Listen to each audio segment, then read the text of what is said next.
Ben Hemsley, welcome back to the show. How you doing, man? Hi, mate. I'm not bad. How are you? I'm better, son. If I'm going to stick a link up there or down there to our chat back in March. Fuck me, that seems a long time ago.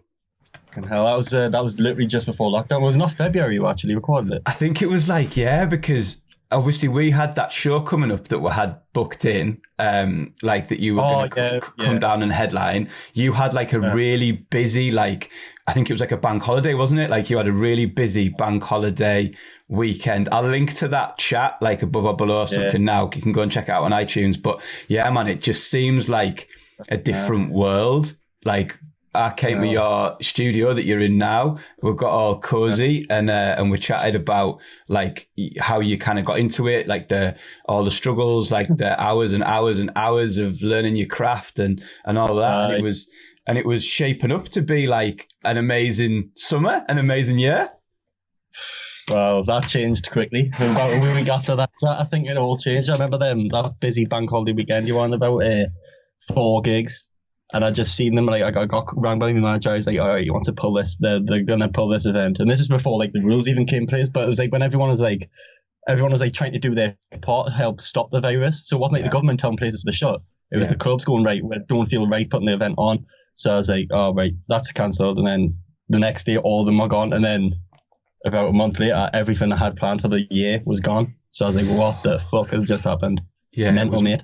It was bonkers. I remember we had I think it must have been the week I spoke to you, and we had Louis Dunmore booked to do the Saturday night, and I think Boris came on TV and just fucking gave it the clamp as, and that we were done.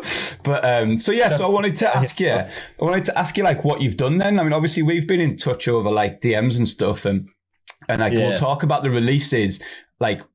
Some have come out in lockdown, but how have you found it? Have you been busier in the studio? Have you been quieter? Have you been more motivated? Have you been less motivated? How have you found the last 7-8 months? I really I do count my blessings here. Last year, or even when I talked to you, I was making so many genres, and I was just having fun with music. But lately, I've especially in the summer, I found one specific route that I'm really happy with, just continuing to do that. And the one genre, I would say, and I don't even know what it is, and I'm so proud that I've developed this new sound, and it'll be coming out next year, all these records I've made. They're nice. Fucking borderline trance or something. It's mental.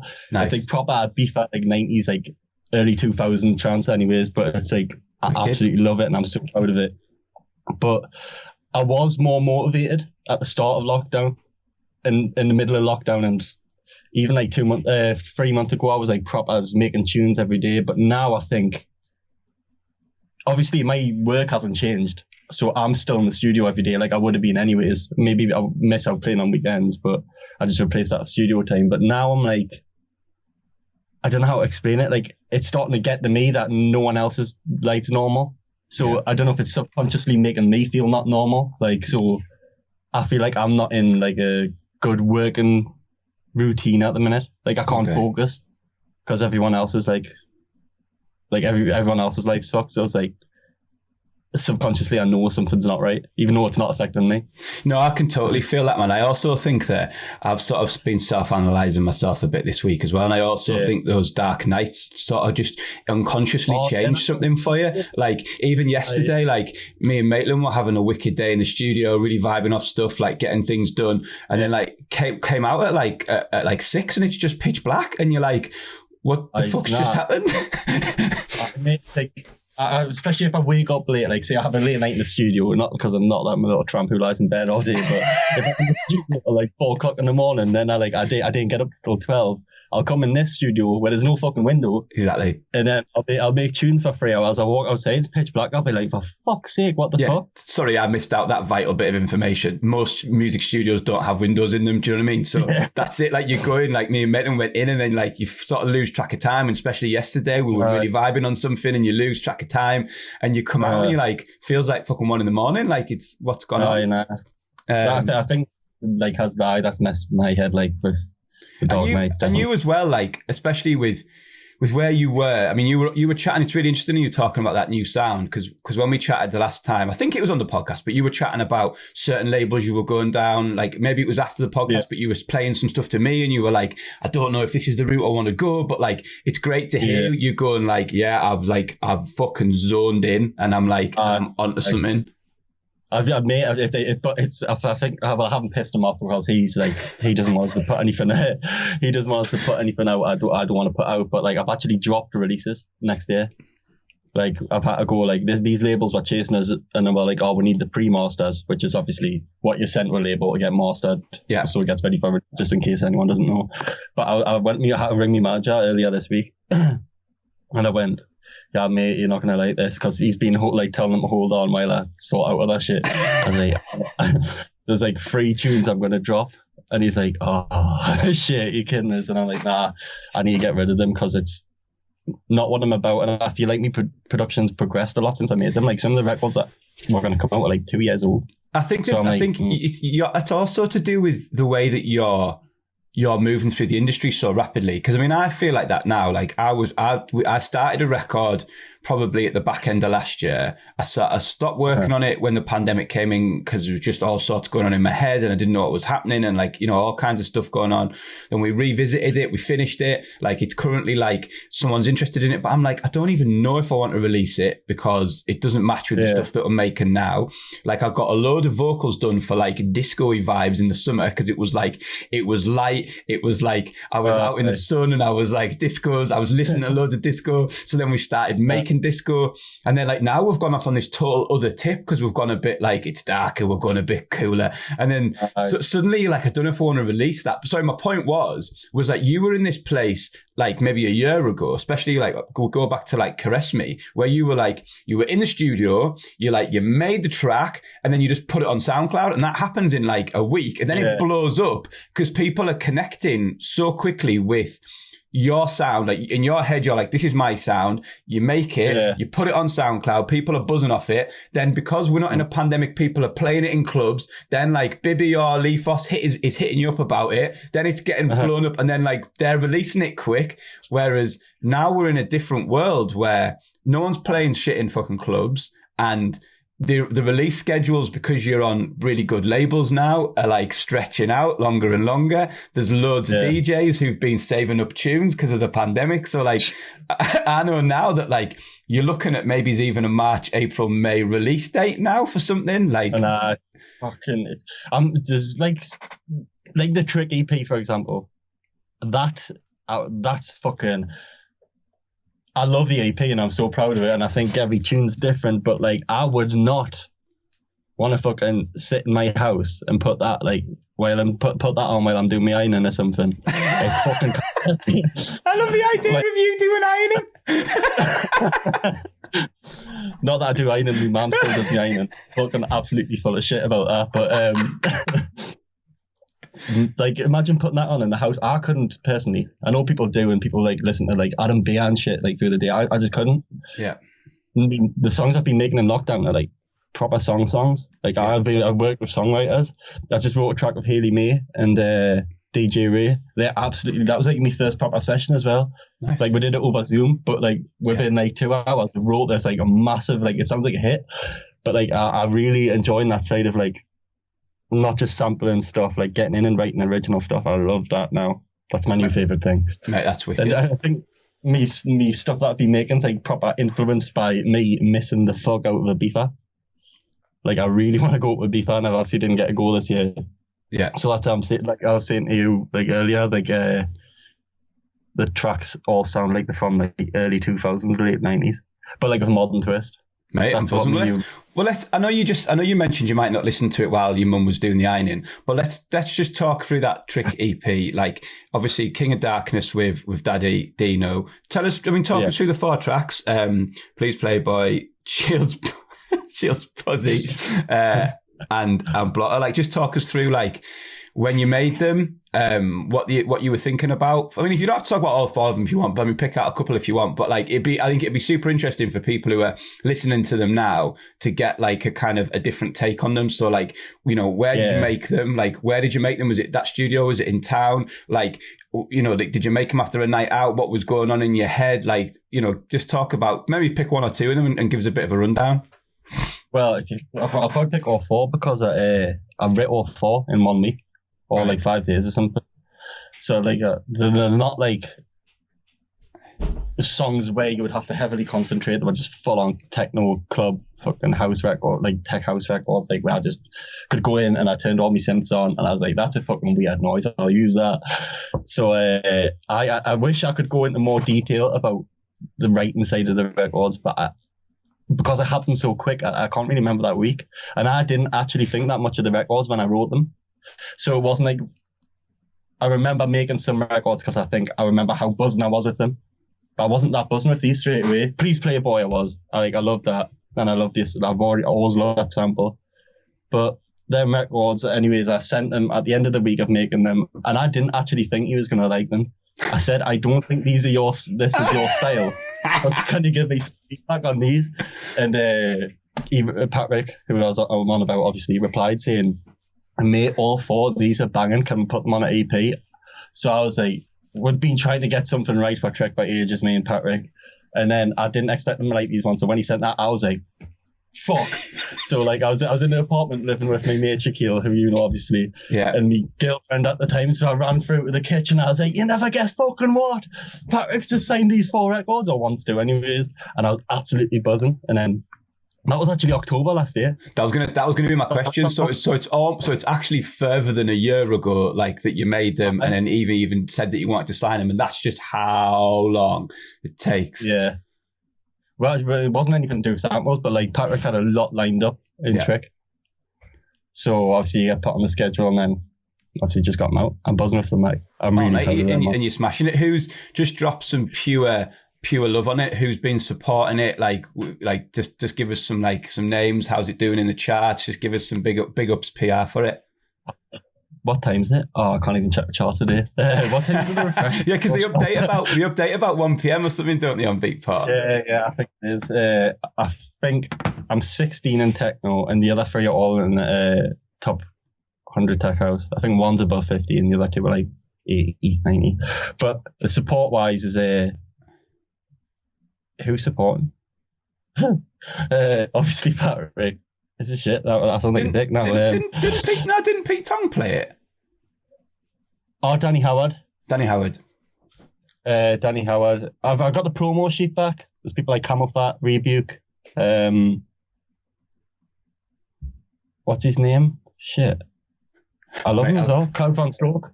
I was going to say, I'm sure it's easier to fucking tell who's not supporting it than who is supporting it. But I mean, the other stuff that's come out over lockdown, obviously was it your follow-up on Repopulate Mars, Blind? Did that come out in lockdown?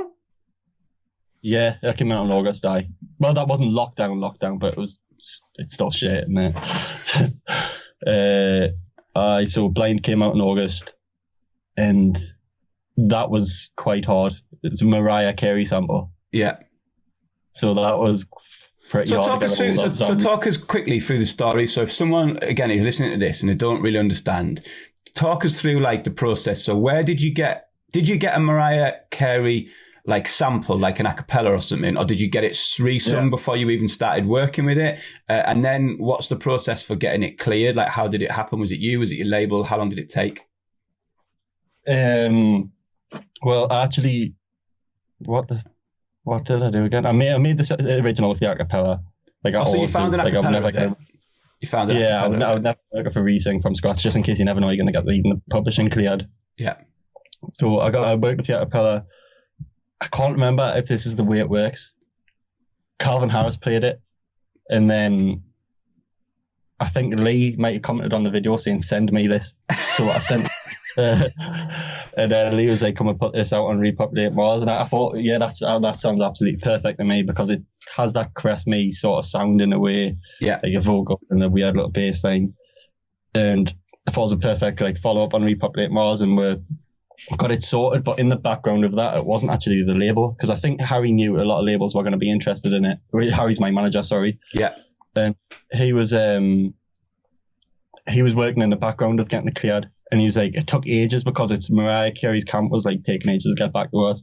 Yeah. And then he messaged us one day, and I didn't know what he was doing, but he got it cleared anyways. And then he got the publishing cleared, not the master. So we got someone else to redo the vocal, to re-sing it. And how much? Can you remember how much publishing you retained for it, or was it? Did they fucking nick it all? No, they didn't take it all. I don't think. All right, cool. So you've got a bit of publishing on the record. That's cool. It's not like I used like all of the acapella either. No. It was like, how many words? Like 12 words. So it was like, I don't think they did. I don't know. I need to check that. I'm going to go on PRS after we've had this chat. What was and then the Gorgon City remix? Like, tell us a little bit about that, like how it came about and how you found doing that. Well, my manager had been talking to one of the A&Rs from AMI and Positiva, and they were like, "Oh, we really like Ben's music and stuff," and the A&R got in touch with my manager and was like, we want Ben to have a shot at remixing the new Gorgon City single. And I heard it and I was like, oh, this is an absolutely class tune. I'd already heard it on, like, I'd heard it before. I was like, oh, this is mint. And then I was like, I definitely keep thinking, do something with that. So anyways, you know how you get given a deadline for a remix? I was like, I'm definitely going to be able to do something with that. Get us the parts. And my manager sent us the parts. And I had like 2 weeks to do the remix. And I spent every day in the studio trying to think of something good. There's about 50 remixes done of it, mind. 50 shit remixes I did of it. And I was like, oh my God, I've got one day to get something good to them. And on the night before the morning I was meant to hand it in, I made that. So I literally was one night that I saved us. Has there many, have you done, obviously you've done like, I mean, edits, bootlegs, however you want to call them. I mean, even I guess you could term something like Caress Me as an edit or a bootleg. Obviously, it got an official release and it smashed it. But what I mean is, I know you've done stuff like that before. Is that the first like official, like sort of big label remix that you've done with Stems? It's the first major remix. Yeah, I did one for Domsky on it, Insomniac. I think was it Insomniac? Yeah. Because for people that might be listening who aren't fully aware, like when Ben says stems, like when you do a remix, you tend to get sent like parts or stems for the record. So you might get like the kick drum, like the drums, the percussion. You might get like synth lines, instruments, vocals, FX, and you get them in sort of, depending on how detailed it is. Obviously, this changes, but you get like sort of parts. Like, what are you trying to achieve with the remix? Are you trying to put your spin on the record? Are you trying to make it more playable in your sets? Are you trying to make it like a totally different record? Are you trying to tweak it? Like when you sat down, obviously you said you had those 2 weeks. What's your general like mindset when you try to create that remix for Gorgon City? If I knew that, I would have made the remix a lot better. I didn't have a clue. So like I've done remixes before. I've even done them like as I was like first started making music. Like I was doing them for bands, and like stuff like local bands. So I was like, obviously it wasn't like working with stems like made a struggle. Like I'm sound with that. Yeah, it was the what do I want to do with this record, because I did like the original and I like the vocal, and I was like trying to put like their synths in as well to keep it like more familiar. And then I've got this little Moog sub 37 here, and I just started playing that melody that comes in on the drop on there, and that was it. And I was like, that's it. And I thought I made it sound like a new song, which I think is a lot of people's aims. Have you found it hard? Like, it's one thing that I think I've actually massively benefited from. Actually, I've mentioned it on the podcast before, which is like not having gigs. Like, I know that sounds mental, but like I've really missed gigs, and I've really missed like everything to do with like going to gigs and playing at them. But I mean, like from a production side of things, it's I feel like it's freed me up to make different kinds of music instead of trying to make records that I'm going to play on Saturday. And And I've also felt like I've rushed stuff because I've been like, I've got to have it ready to play on Saturday. Like I need to get it done. Like, whereas like now over the last 5 months or so, I've got like loads of projects going on. Like they're all kind of running currently with stuff. I'm getting vocals done. And like the stuff that I'm making is stuff that I've never made before. Has it impacted you not having gigs to test records at? Has it impacted you on not having gigs to get like gauge feedback? Or like, has it changed what you make because you're not making stuff to play like at this certain gig? Or has it just not affected you at all production wise? It's not affected us because like I didn't play for so long while I was making records. Yeah. Do you know what I mean? So I'm more used to like not having feedback and not being able to play them out than I am being able to play them out. So to me, it's no different, and which I'm sort of lucky for because it doesn't like affect me workflow. If you know what I mean. So like I'm still sound with it, mate. Nice. Like I'd say if I like it. How was your talk us through your Patrick Toppings photo shoot on the Fish Quay yesterday? Was it yesterday? When did you do those photos? Did you do them with Morgan? No, it was before lockdown. No way! Those photographs that you put out yesterday. No, not before Corona. Oh right. It was before we got put these new restrictions. Right. Okay.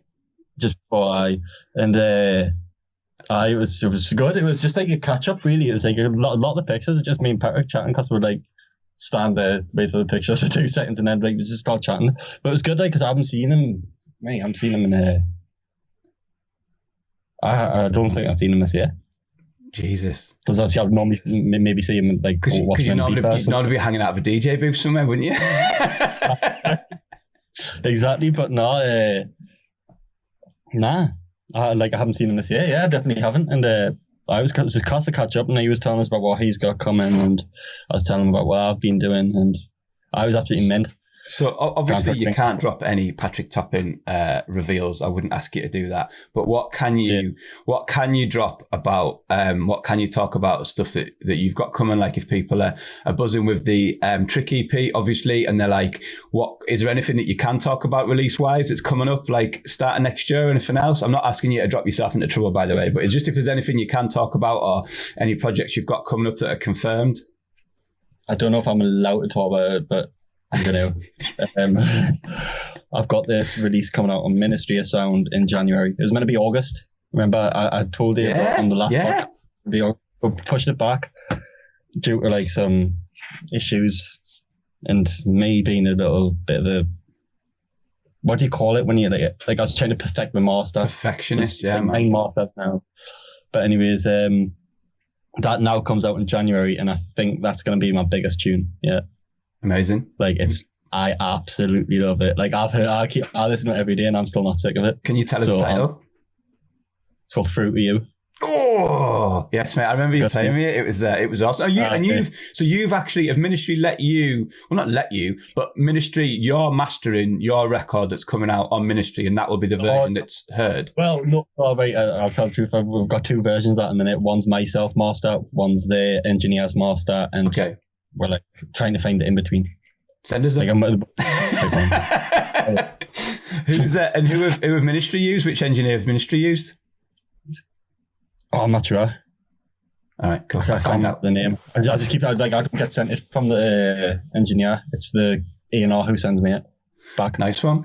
I'm going to do. I think I've done some since I spoke to you, because obviously, like before lockdown, I used to do, the whole reason this was called like Felix Leiter in the house was because it was either I went to someone's house or they came to my house.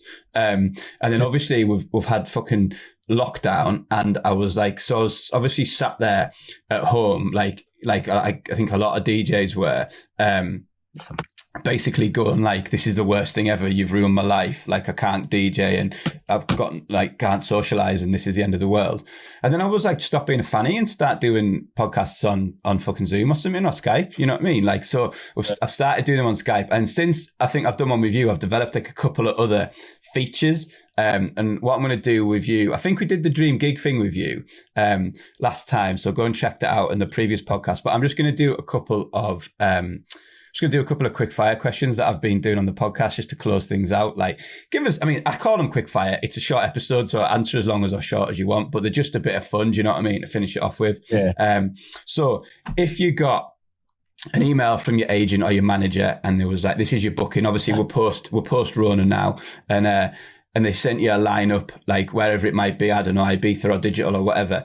And then they saw that you were going on after someone, and you were like, oh fuck, I do not fancy going on after them. That is going to be brutal. Like, that is going to be really hard work. Or is there a DJ that you'd feel like that, or are you just such a G that you'd be like, nah, I can boss it. It doesn't bother me. What you saying? Yeah, there is a few people. Definitely. Just give us one. I would like, not being an arse like now I've just released and he's a Shields lad. I wouldn't want to go on after Patrick. No, I don't think anyone would, mate. Especially if he's finishing in Makina again or something. I wouldn't want to go on after. But no, just because he's so like versatile and he plays whatever and he knows how to fucking get the crowd going. Sorry, I'm just going to close this window to miners. Also, Scream. I wouldn't like to go on after him. He's absolutely class. One of the best sets I've ever seen was him and Sang. He's in the beefer. Jack Master as well. I wouldn't want to go on after him. To be fair, I mean, I think they are all phenomenally solid dancers. However, I will put a caveat on that, which is, I think after I've got a premonition that after Rona, Mr. Toppings going to do some sort of event at Digital and sell it out in about 3 seconds.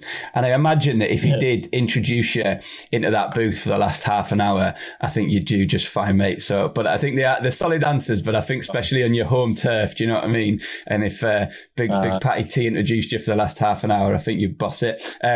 First club that you ever went to, like, you might not have been 18, but I want like you were the first DJ I seen. You were in Digi. There you go. Well, that'll do. Stop speaking. That answer's fine for me. Have you got a track that influenced you the most? Like, have you got something that, have you just got a track that kind of influenced you the most, like growing up or through your production, or I guess not, I mean, DJ wise, but like you said, you weren't doing loads of DJing, but just a track that's interested, that's really influenced you over the years? Cosmic Gate Firewire. For some reason, the other day, I have that like musical Tourette's, and I just heard like on the TV, someone just said fire, and I just went, wire. It's like literally yesterday. Right, favourite club that you've ever played at? Oh, God. That's a good one. Shit. I'm going to go Digi.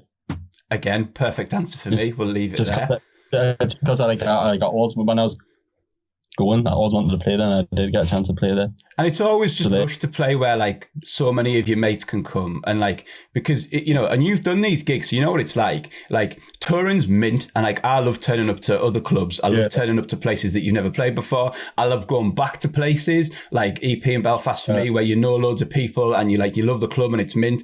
But there's nothing better than like playing at home when you've just got like so many like pals and extended pals, and like you don't have to travel too far, and like and there's like after parties where you know everyone, and then the next morning when it's like when you've got to go home, you're only like a 20-minute taxi journey away from your own bed.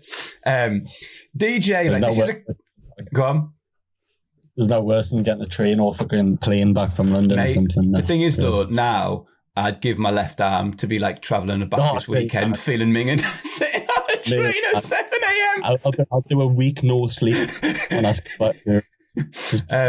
This question's a bit of a flip of the first question, which is like, which DJ would you just fucking love to warm up for? So like next summer in Ibiza, you booked for like whatever, Eden or fucking High or whatever, and you get that email from your agent and your manager, and they're just like, look, mate, you're warming up for X, and you just think, oh, that's unreal because I'm going to be able to play exactly what I want to play. I'm not going to have to bend like to any kind of music of the club, of the DJ, anything. I'm just going to be able to play exactly what I want to play. And then as soon as like I unplug my headphones and they go on, I'm either going to be in the booth watching them, losing my shit to what they're playing, or I'm going to be on the dance floor just going, letting absolute loose. Who's that name? And give me a couple if you want, but who's that name that you just go, oh, that's just going to be fucking awesome? Honestly, like, probably just someone who plays heavier than me. Anyone who's just absolutely raj, like fucking Emilia Lenz or something. Like just someone who's absolutely ballistic, so I can play. So my peak will never be her starter set. So like I can't. I think what you've done there really well is like, and I've never actually thought about this when I asked the question, because most people just give a DJ. What you've done really well there is like deconstruct the answer, which is like, and you've totally nailed it, because you've just explained what I would feel. And like, because I remember warming up for Ben Nicky at Digital, and I was just like, this is class, because there's no fucking way that whatever I play, he's going to look at me and be like, that's a bit much, mate. And it was like, I finished on like probably the hardest record I've ever made, which is like called IOU. And Ben Nicky was like, mate, what the fuck's this? This is class. And I was like, oh, it's IOU. I'll give you a copy. He was like, wicked. But I was like, as soon as his first record came on, I was like, that sounds like clouds. That sounds like cotton sheets, like pathetic clouds. Right. That's, you know, like you just need someone who's 10 times harder than you, and then someone like that. Like, don't get us wrong, I could easily play in my set if I was headlining what she plays. Like, not in the way she does. I mean, that sounded bad. I mean, I would also like to put them records in, but I can also play exactly what I want without playing that hard. Yeah. You know what I mean? Oh no, I think it was a great answer, mate. It was a great answer. Right, I'm going to try and like frame this in a way that like works for our conversation. Which is, let's just say it was like the weekend before March lockdown. And it was like, you know, Patrick Toppings was playing Digital. Like you said, it was kind of like first place you came, for your favorite place to play. Let's just say Patrick sort of introduced you and you're doing like the last hour or something of the set. The question really is like, and then we sort of know that lockdown's coming and we might not be in clubs for a year. What I want to know is like, what's your last record in that, it's like atmosphere? Because sometimes I frame it as like, you know, the famous Carl Cox last record at Space thing. But this is just like, you know, you're closing Digital, favorite place to play. You know, you've got like a crowd there who love what you do. And you know, like you're a hometown hero. And like, but you also know that this last record is the last record that people are going to hear on that fucking mighty sound system for like, fuck knows, a year, whatever. What's the record? It's one of my unreleased records called How egotistical is that? It's class, mate. I love it. I'll send you it, right? It's absolutely wicked. It's so good. It's just fucking, it's like violins and shit. Like we've got like an actual fucking player in to like for the chords I wrote, and it's, oh my god, it's like a beautiful song. Like it's not like absolutely like the drop's not ballistic. I'll send it. Mate, right, wicked. I'm going to ask you to, so that we're done. Thanks so much for having this quick little catch up, mate. It's so wicked to see you smashing it over lockdown. It's so, because you were on the verge of just having the fucking year of your life. And I'm sure that's going to come in 2021, mate. I've got absolute no doubt about that. So I'm so glad you're buzzing. I'm so glad you found this sound that you're vibing off. And I'm sure you're going to absolutely murder it next year. Now, you can't pick an unreleased one for this one because I have to be able to put it like at the end of the podcast. So I want you to pick a song that I'm going to stick on the end of the audio version of this that people are going to hear as they play it out, and I'll link it on the YouTube version. So just introduce like the record. It can be one of yours. It can be something you heard yesterday. It can be fucking Firewire. It can be whatever you want. I just need to be able to put it on the podcast so we're allowed to have it like, you know, like it's released or whatever. Or it can be a bootleg of yours or whatever, but it needs to be allowed to be like played or whatever. Ideally if it's on YouTube as well. But introduce the track, tell people why they should listen to it, and that's it, mate.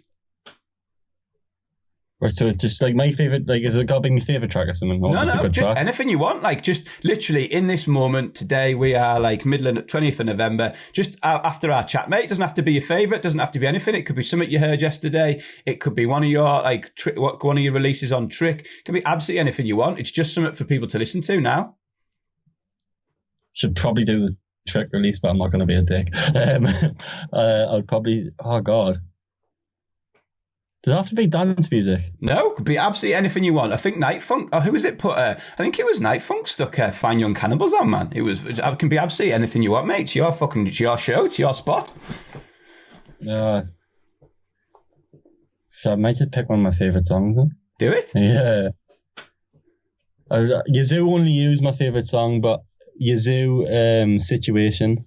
Nice, mate. That's a wicked record. Buzzing. Right, well, it's been awesome to speak to you, mate. So nice to have a catch up on an actual phone call and not just fucking Instagram DMs. All the best for like Christmas, New Year, and I'm sure I'll catch you in 2021, man. Where I mate, sound. Cheers, bye. I'll see you there.